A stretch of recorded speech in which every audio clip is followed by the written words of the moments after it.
Hi guys, Folk here and welcome to another FIFA 21 FUT Headliners player review. And in this video guys, we're in the 84 rated Upamecano from RB Leipzig, who has a very nice card, expensive for an 84 rated, but some very nice stats, certainly for a centre-back. I did buy him for 288,000 coins, 3 games played with him, 0 goals scored and 1 assist. He does have 2-star skill moves as well as 3-star weak foot.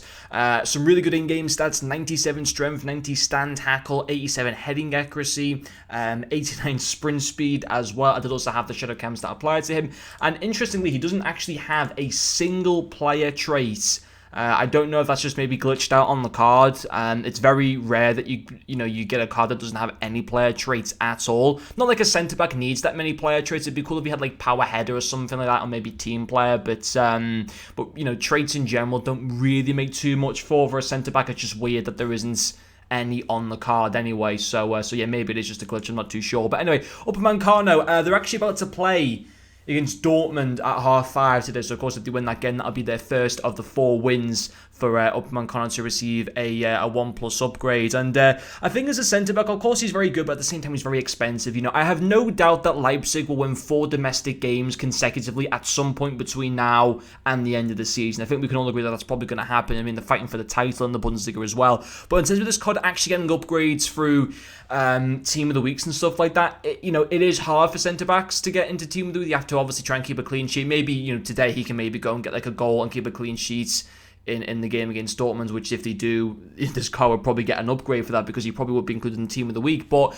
I don't know how far this card's going to get upgraded. I think like 84 rated, he's a lot for an 84 rated, but I think in terms of the stats that he does have, he plays much more better than 84 rated cards. The game is very, very good. I think his pace is a fantastic part to him. I mean, 73 sprint speed, that goes up to, 73 acceleration, which goes up to 81. His sprint speed goes from 89 up to 97 for a centre-back. So he is very quick. He can catch up to opposition players and stuff, and just in general, really, really pacey for a centre-back. You can certainly notice that. I have used relatively quick centre-backs. I mean, I had him paired up alongside Koscielny, who is like the mid-70s for pace. I've been using Van Dijk and John Stones, and don't get me wrong, not slow, but you can easily notice that extra pace that Upamecano possesses and just offers you so much more, and that you don't ever really get caught out. He's always he can always react because of his good pace, and it is obviously a great asset to have on the card. Although only 66 stamina, which isn't great for a centre-back, but it wasn't too much of an issue in game, if I'm honest. Another part, obviously, is tackling, of course. Very, very solid, all around there. Very, very nice defensive stats all around. 83 interceptions, 81 defensive awareness, which goes up to 85 with the shadow cam. So his slide tackle goes up to 96. His stand tackle goes up to 98. So that was very good. The majority of the highlights that you'll see in this video will be of him making tackles, which, you should probably expect to see when you are looking at a centre-back review, is him making tackles. There'd be something seriously wrong if that was not the case. But yeah, his defensive play on the whole, very, very solid. And also his physicality is fantastic. 97 strength, 87 aggression. He can bully players off the ball. He's got good height. I'm sure he's over 6 foot. Yeah, 6'1", so good height for a centre-back. Not the best work rate, a medium, which obviously on paper isn't great. If you wanted to, you could put stay back while attacking, but really, when I was ever on the attack, he never really got out of position or anything like that, so I wouldn't really see that as much of an issue. But on the whole, he's a very, very good card. He's expensive though. Is he great value for money? Don't get me wrong, I have no doubt that Leipzig will get those wins, in which that case he would go to an 85 rated.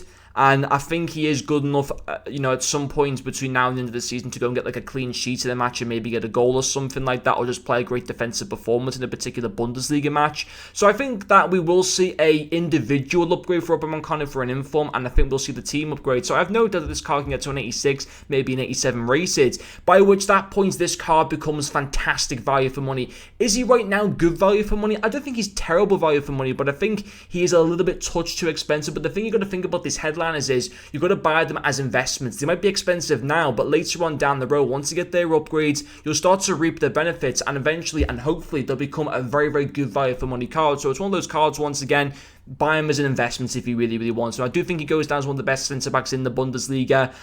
He was solid to use, and I think if he keeps getting those upgrades, he'll continue to fit in with the meta of this game. If he doesn't continue to get the upgrades, then over time, more better centre-back would just become available in the game. But on the whole, he was still a very good card to use. But anyway, guys, thank you very much for watching this video, and I'll see you guys later.